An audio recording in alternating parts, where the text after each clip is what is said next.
Boa noite, queridos. Depois de 8 meses, estou aqui de volta. Não vou precisar botar uma cadeira em nome de Jesus. O Senhor vai dar graça. Porque, às vezes, eu brinco que é como se fosse uma pilha. Quando eu era criança, a gente tinha uma pilha que estava no congelador. Quando a pilha acabava? Aí a pilha acaba rápido. Né? Aquela pilha que bota no congelador. Isso aqui só os de cabelo branco lembram dessa história. Mas a minha pilha está abastecida pelo Senhor. Amém? Glória a Deus. Eu quero agradecer as orações. Eu digo, de certa forma, constrangedor o amor dos irmãos nesse tempo, né, que eu tenho passado essa luta e tem sido guardado. Essa é a palavra, guardado pelos meus irmãos. É muitos irmãos daqui, irmãos de fora, mandando palavra do Senhor. Eu tenho sido suprido, eu e minha casa temos sido suprido pela oração dos irmãos. Além do cuidado pessoal e do cuidado de perto, né, desse cuidado do carinho, né, que eu tenho recebido, temos recebido. Eu não mereço esse amor. Nós não merecemos, eu não mereço, vocês não merecem, a gente não merece. É muito amor demais para a gente. Amém? Hoje eu queria falar para vocês sobre a mulher do fluxo de sangue. É uma passagem conhecida, né? Eu particularmente, toda vez eu me emociono, eu fico tocado com essa experiência dessa mulher. Então, vamos começar lendo juntos Marcos 5, de 24 a 28, onde diz que uma grande multidão seguia Jesus, apertando-o de todos os lados. Estava ali certa mulher que havia 12 anos, pessoal, 12 anos, vinha sofrendo de uma hemorragia, fluxo de sangue. Abrindo um parênteses aqui, é como uma menstruação que não quer parar. Fica sangrando e sangrando e sangrando. Ela havia padecido muito nas mãos de vários médicos e gastado tudo o que tinha, sem, contudo, melhorar de saúde. Pelo contrário, piorava. Quer dizer, cada vez ia piorando, cada vez mais. Tendo ouvido a fama de Jesus, a mulher chegou por trás, no meio da multidão, e tocou na capa dele. Algumas versões dizem na orla da veste dele. Porque dizia, se eu apenas tocar na roupa dele, ficarei curada. Senhor, colocamos diante de Ti, essa noite, Senhor, que Tu fale ao nosso coração, Senhor. Que nessa hora, é um texto conhecido, Senhor, mas Tu tem algo novo a falar para nós, Senhor. Tu tem algo novo sempre, Senhor, a reabastecer, a reavivar em nossos corações, no nome de Jesus. Imagine, pessoal, está sofrendo há 12 anos. 12 anos não é 12 dias, não é 12 horas, 12 minutos, 12 anos. 12 anos, a gente está em 2024, seria alguma coisa que aconteceu em 2010, não é isso? 2012. Em 2012, imagine, eu nem lembro direito o que aconteceu em 2012. Você lembra? Já faz tanto tempo. Às vezes alguém diz assim, olha, isso aqui foi não sei o que em 2012. Parece que foi ontem. Mas se passou muito tempo. E se ela começou a menstruar com 12 anos de idade, não sei, naquela época como era, ela estaria com 24 anos, imagine, ter passado toda a mocidade dela, já uma adulta, passando por essa enfermidade. E aí, queridos, ela não sarava, e isso causava grande constrangimento e exclusão social. Vamos primeiro entender a lei, tá? Isso é importante a gente entender o aspecto da lei. Há séculos atrás, Deus estabeleceu a lei, antes dessa situação dela. E ela tinha 3 objetivos: higiene, saúde e santidade. Essa lei que se aplicava ao caso dela. Porque existiam leis de pecado, de você tinha que fazer remissão pelo pecado. Existia lei para tudo, para um monte de coisa. Mas, no caso dela, se enquadrava nesse tipo de lei judaica. E aí a gente pode ver alguns exemplos rapidinho. Por exemplo, tinha leis, eu falei em higiene, saúde e santidade. Tinham leis que exigiam que os israelitas tomassem banho e lavassem as roupas. Ah, mas todo mundo faz, né? Quer dizer, tem gente que passa uns diazinhos, né? Mas, em geral, se for francês, né? Aí é complicado. Mas, em geral, o brasileiro toma bastante banho, lava as roupas, né? Mas, naquele tempo, Deus teve que dizer para fazer isso, porque não era um hábito. Deus estabeleceu com cuidado com o seu povo. A outra coisa, o excremento humano deveria ser enterrado. Então, provavelmente jogavam esses dejetos na rua, né, e ali o povo de Deus foi educado. Quem tocasse num cadáver, vê que coisa interessante, deveria ficar de quarentena, impuro. Ou seja, tinha que ficar afastado dos outros por um tempo. Como assim, Paulão? Cuidado de Deus. Porque o cadáver pode ter morrido de uma doença contagiosa. Aí a pessoa não deveria tocar. Porque as pessoas ficavam com aquela comoção, né? E aí Deus com cuidado.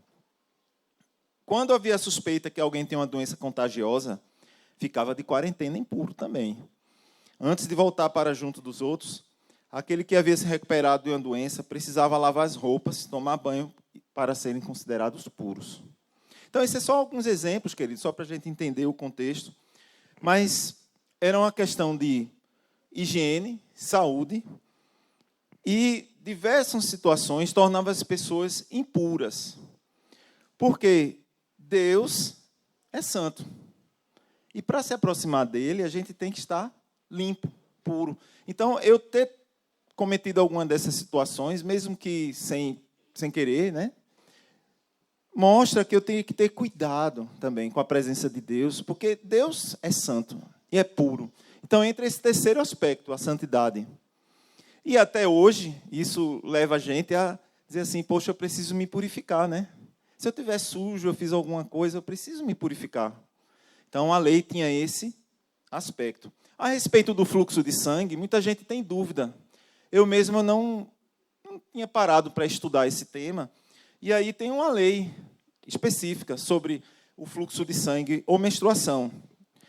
Diz lá em Levíticos 15, mas a mulher, quando tiver fluxo, e o seu fluxo de sangue estiver na sua carne, estará 7 dias na sua separação, ou seja, a parte das pessoas. E qualquer que a tocar será imundo até a tarde. Essa é a lei. Tudo sobre o que ela se deitar durante a sua menstruação, ficará impuro. E tudo sobre o que ela se sentar, ficará impuro. Querido, sangue é vida para Deus. Mas poderia também haver doença no sangue. E poderia contaminar as pessoas. Mesmo sem querer. E era um cuidado de Deus.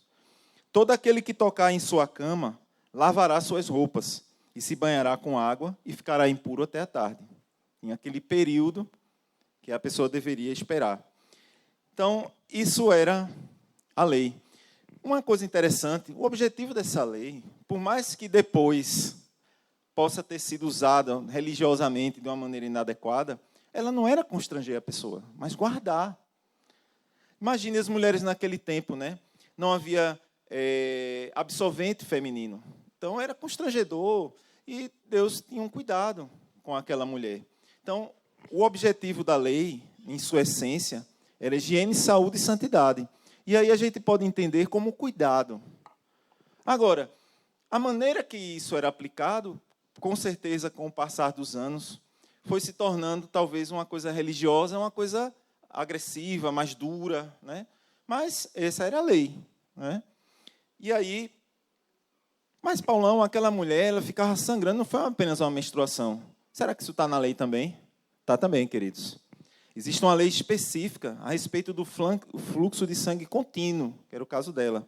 Levíticos 15, 25 diz, quando uma mulher tiver fluxo de sangue por muitos dias fora do tempo da sua menstruação, ou quando tiver fluxo de sangue por mais tempo que o normal, que é o habitual, todos os dias do fluxo ela ficará impura, como nos dias da sua menstruação. Deus determinou isso. Que provavelmente, em muitos casos, podia ser uma doença contagiosa também. E aí precisava passar por esse processo até se cumprir os dias. A gente não sabe a história dessa mulher, não sabe o nome dela. Na série de Chosen deram o nome de Verônica. Isso aí não está na Bíblia.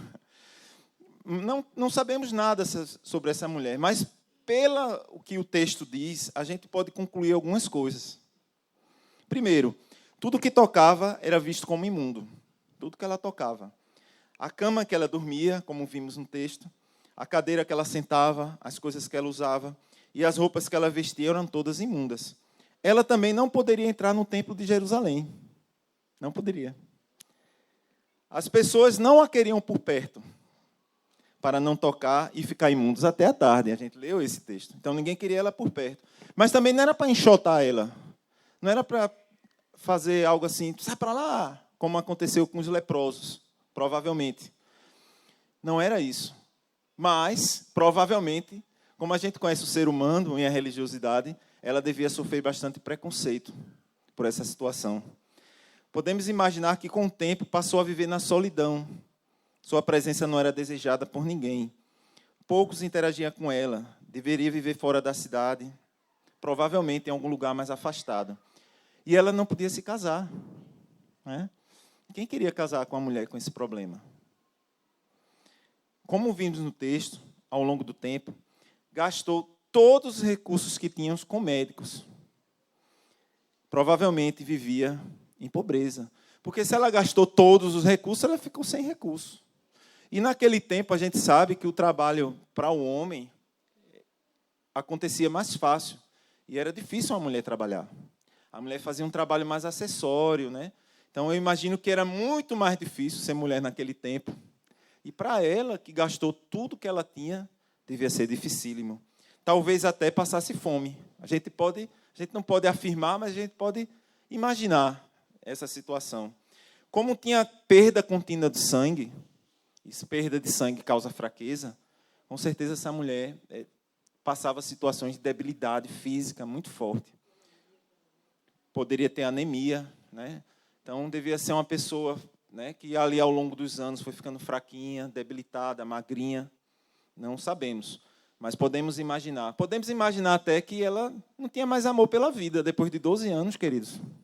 Podia ter depressão. Naquela época não havia diagnóstico, mas ela podia ter isso.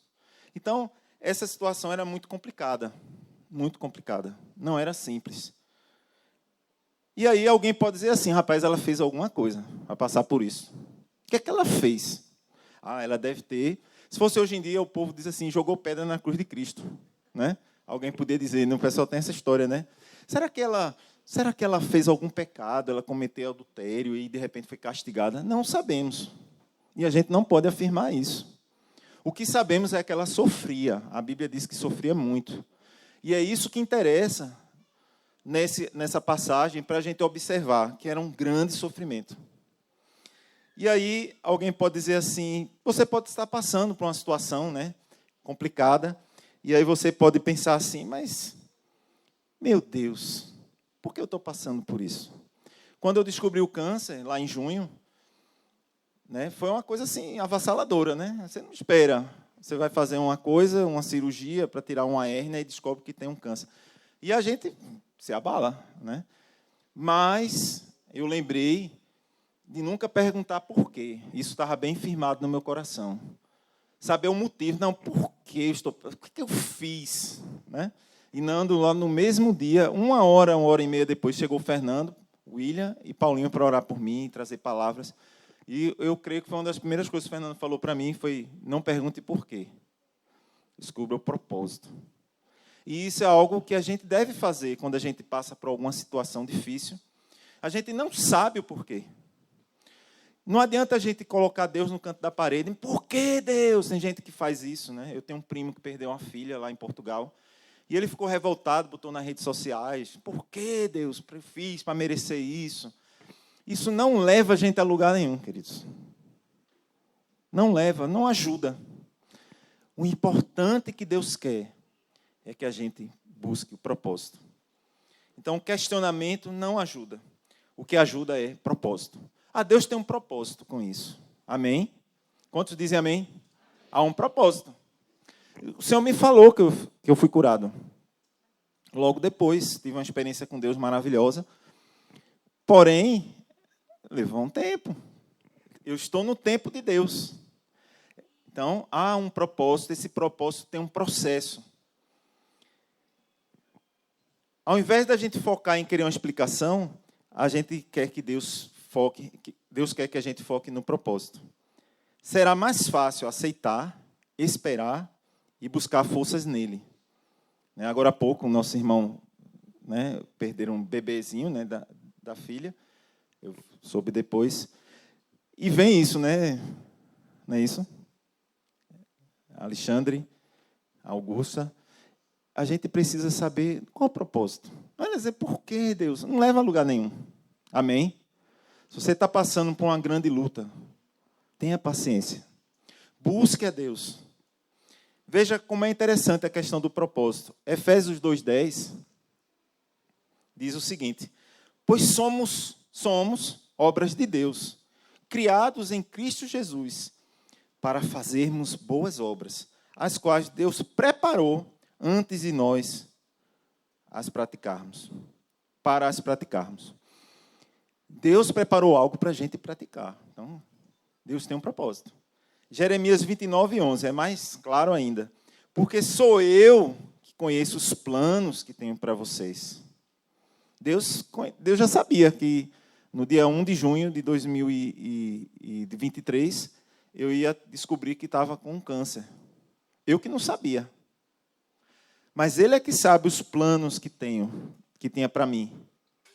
O importante, lógico, queridos, que na hora a coisa é bem complicada. Mas a gente sabendo que tem um plano, sabendo que Deus está no controle, a gente crendo nisso, a gente suporta. Amém? A gente suporta.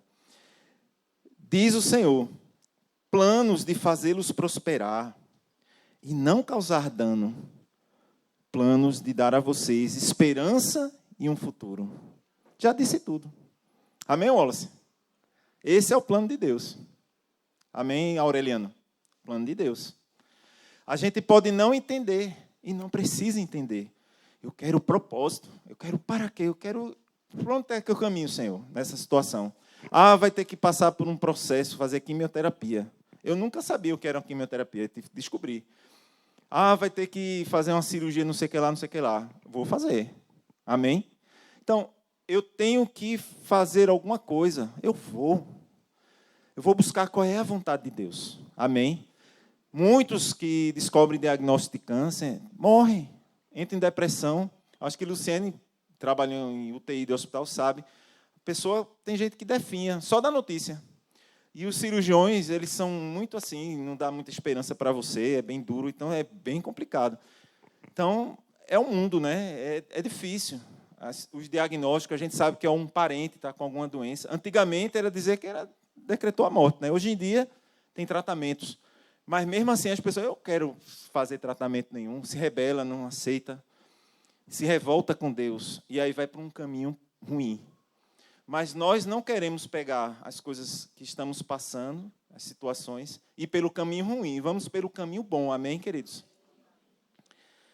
Romanos 8:28 diz, sabemos que Deus age em todas as coisas para o bem daqueles que o amam, dos que foram chamados de acordo com o seu propósito. Quem aqui foi chamado? Propósito de Deus. Todas as coisas cooperam para o bem daqueles que o amam. Todas as coisas, inclusive essas. Deus faz cooperar, tem uma versão que diz assim, para o bem. Cooperar para o bem. Amém, queridos? Paulo, mas muitos não têm esse entendimento. Mas o Senhor chama, busque intimidade com Ele, com sua palavra e espere nele. Amém? Vem alguma situação que você não entende, poxa, eu estou envelhecendo, já não consigo fazer aquilo que eu fazia. É difícil. Alguém estava comentando comigo esse final de semana que o idoso, um idoso lá, é difícil, porque a pessoa não aceita a condição, quer sair só, quer fazer as coisas só. Aí eu disse, olha, eu acho que a gente faria a mesma coisa. A gente ficava mais velho, porque é difícil aceitar. Mas a gente tem que aceitar, amém? Tem que aceitar as nossas limitações.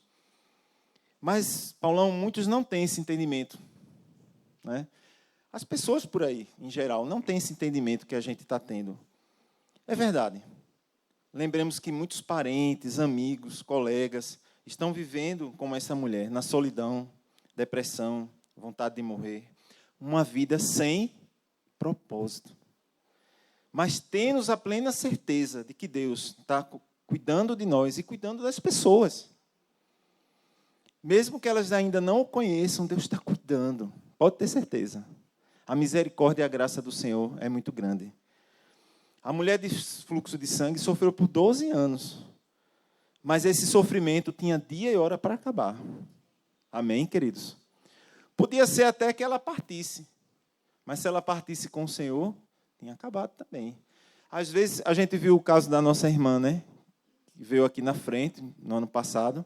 Foi em que mês, Leninha, né? Dezembro de 2022.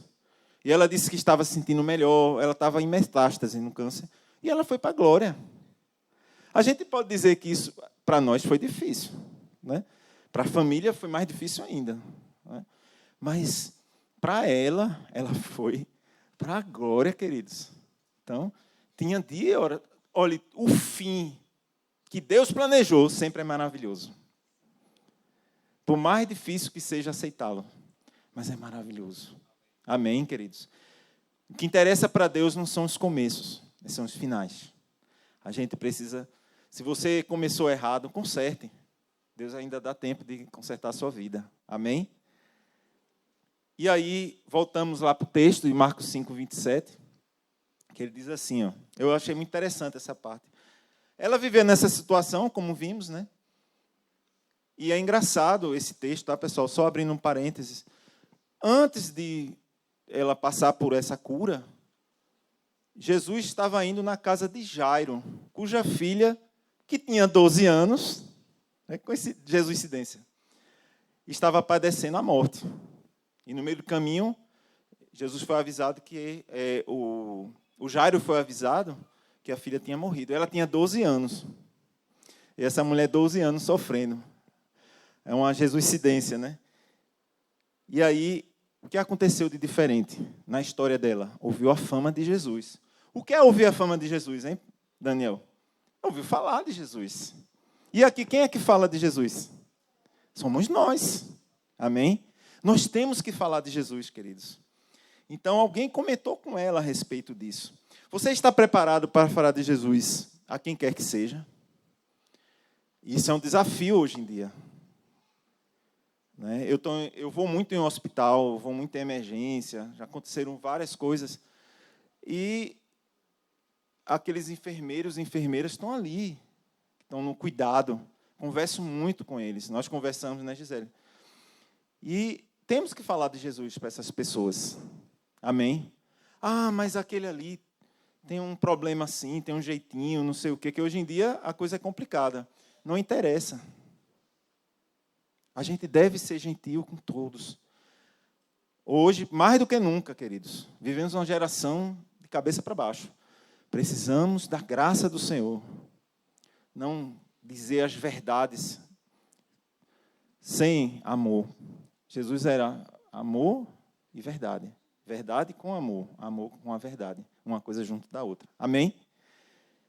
E aí vem a parte maravilhosa, né? Levou ela a pensar. Ela ouviu falar de Jesus e levou ela a pensar. Se eu apenas tocar na roupa dele, ficarei curada. Eu creio que até essa frase dela mostrava como ela se sentia diminuída. Porque ela não queria se expor. Porque se ela tocasse em alguém, a pessoa ia ficar imunda até a tarde. E imagine tocar naquele homem que ela ouviu falar, que curava, que era santo, que era um homem de Deus, que trouxe de volta para ela esperança. Porque uma pessoa que já tinha gastado tudo, ela podia pensar, isso é um charlatão, não vou lá nada. Mas foi diferente, Deus colocou fé no coração dela. E ela disse isso, eu vou tocar pelo menos na orla da veste dele. Isso mostra, e ficarei curada. Isso mostra esse medo que ela tinha de ser descoberta. E mostra a fé, uma grande fé. E logo a hemorragia estancou. Que coisa maravilhosa. E ela sentiu no corpo que estava curada daquele mal. Ela tocou. Eu imagino que ela foi se espremendo, tocou e saiu de fininho. E na hora ela sentiu a cura. Nem sempre é assim. Mas no caso dela foi, depois de 12 anos, queridos. Que maravilha. Quem aí pode dizer aleluia? Aleluia. Glória a Deus. Todo sofrimento tem dia, hora, minuto e segundo para acabar. Não esqueça disso. Amém? Está passando por sofrimento, vai ter um fim. Mas precisa ser como essa mulher, que teve fé e ousadia. De ir atrás de Jesus, de buscá-lo, de romper as barreiras, de se expor. Né? E aí, uma coisa interessante, né? Eu gosto dessa cena, eu achei uma cena de um varal, que diz assim, eu tinha colocado essa frase, eu acho que pode voltar, vale a pena a gente refletir nela. Devemos ir com fé e ousadia na presença de Deus, crendo na limpeza da nossa vida, com a pureza que vem dEle. Não é a gente que conserta a nossa vida do jeito que a gente acha que deve ser. A gente deve buscar saber como Deus quer que eu faça. Amém, queridos? E aí pode prosseguir, minha querida. Da mesma forma, nós vamos anunciar para as pessoas. Amém? Com essa fé, com essa ousadia. Amém? Assim devemos fazer isso. E purificar todos que se aproximam. E aí aconteceu isso. Eu pulei, não foi? O meu texto aqui está um pouco diferente. Por isso que eu me perdi. Ele perguntou quem tocou na minha roupa. Eu li já essa parte, não foi? Então pode prosseguir. Não, eu não li, não. Jesus reconhecendo, eu li até que ela tocou. Jesus reconhecendo imediatamente que dele havia saído o poder. Eu fico imaginando a cena, né? Jesus, ele deve ter sentido, né? Jesus não tinha poder em si mesmo, tinha poder pelo Espírito Santo. E o Espírito Santo mostrou para Jesus que havia saído o poder do Espírito Santo em Jesus. Que Jesus estava esvaziado como homem, mas estava revestido do poder do Espírito Santo. E aí ele perguntou, quem foi que tocou na minha roupa? Eu imagino que nessa hora, né, a mulher deve ter se desesperado. Né? Fui denunciar, fui entregue. Mas, rapaz, e agora? Os discípulos responderam, Senhor, está vendo que a multidão aperta e ainda pergunta. O discípulo é assim, né? A gente é sempre assim. Mas, rapaz, é parada. Todo mundo tocando em Jesus, tocando no Senhor. Aí vem perguntar para a gente quem me tocou. Ele, porém, olhava ao redor para ver quem tinha feito aquilo. Jesus não sabia da história da mulher. O Espírito Santo não tinha revelado. Mas ele sabia que alguém tinha tocado nele e tinha saído o poder. E o Espírito de Deus compeliu ele a querer saber. E aí o que aconteceu? A mulher amedrontada e trêmula, ciente que havia acontecido, prostrou-se diante de Jesus. Coisa linda, queridos. Ela se prostrou, ela reconheceu. Ela entregou os pontos, ela disse, agora eu já estou curada.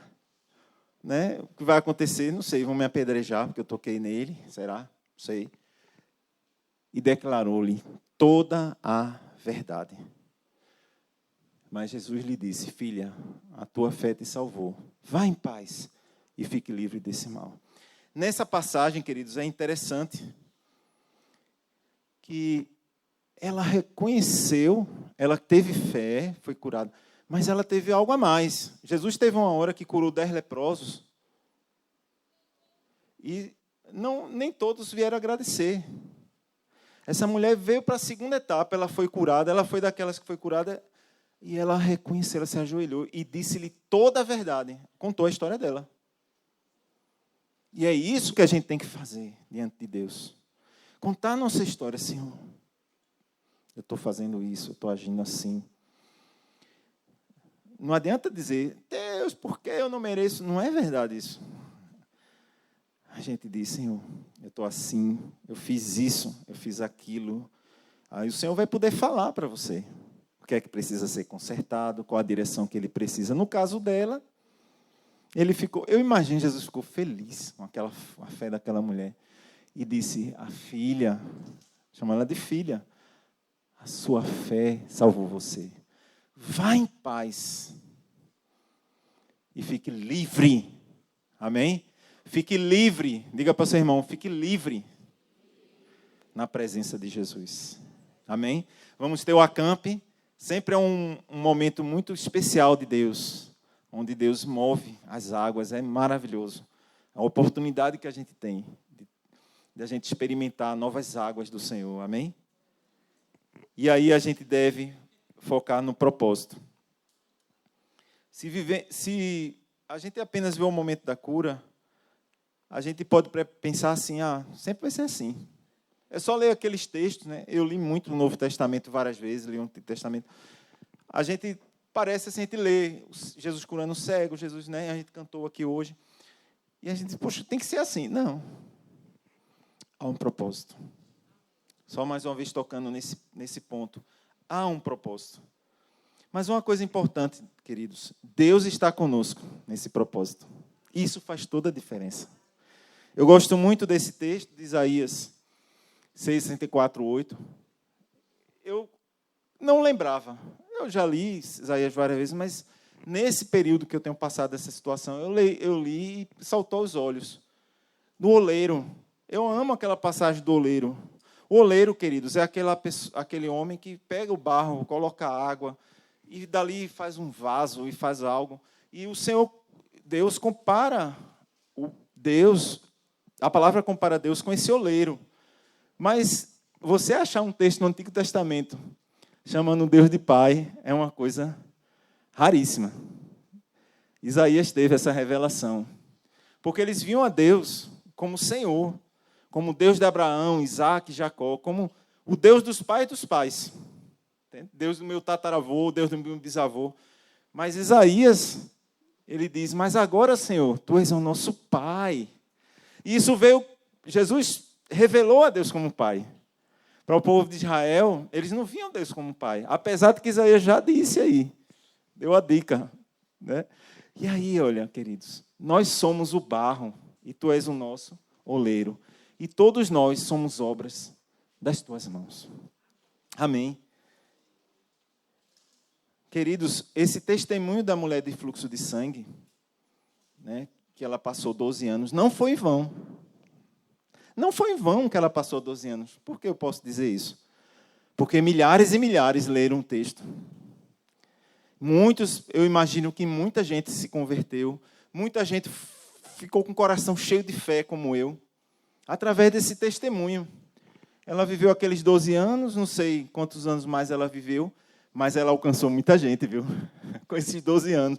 Esses 12 anos, queridos, foram muito abençoados, se você parar para pensar, um galardão dessa mulher, de ter alcançado tanta gente, e até nós hoje. E eu selecionei aqui, para finalizar, hoje a palavra vai ser curtinha, essa passagem separada pela série The Chosen, que é muito bonito. Agora que a gente lê os textos, para que o Senhor fale mais uma vez conosco, frise bem no coração da gente, que Ele é maravilhoso e que há um propósito. Amém?